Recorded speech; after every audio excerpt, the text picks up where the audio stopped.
be diving into the history of mafias and cartels, all under the name of education and awareness. These stories can no longer go untold.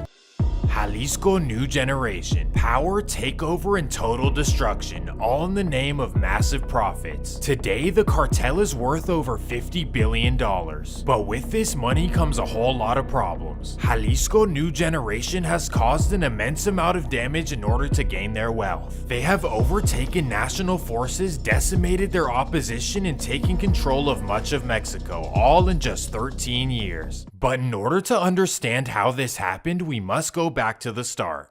Everything started out with a young man named Nemesio Cervantes, also known as El Mencho. He grew up in the small town of Aguililla, Michoacan, which is located in the middle of nowhere. There, his family picked avocados to support their 5 children. Well, by age 11, El Mencho dropped out of school to work in the fields with his parents. After 7 long years of working countless hours and barely getting by, El Mencho decided to take the risk of a lifetime. At 18 years old, he traveled all the way from southern Mexico to the San Francisco Bay Area. There, he did what he could to survive and quickly found his next path. While roaming around the Tenderloin and Mission District neighborhoods, Nemesio discovered a chance to get rich. He noticed a market that he could take advantage of, especially given his connections back home. So El Mencho began traveling back and forth from his hometown to San Francisco, bringing over loads of you-know-what. After a few months, he and his brother-in-law Abigail Valencia set up shop in the nearby suburb of Redwood City. They purchased a suburban home in order to stay low-key, and from there they distributed to the whole Northern California. However, this journey did not come without bumps in the road. In just a year and a half, El Mencho was arrested 5 times in San Francisco, but for whatever reason, the district attorney let him go each time. The first investigations. After seeing so many arrests and no consequences, the DEA opened an investigation. They began tracking down El Mencho until they caught him in the act. However, due to California law, El Mencho could not be sentenced. Instead, he would be extradited back home.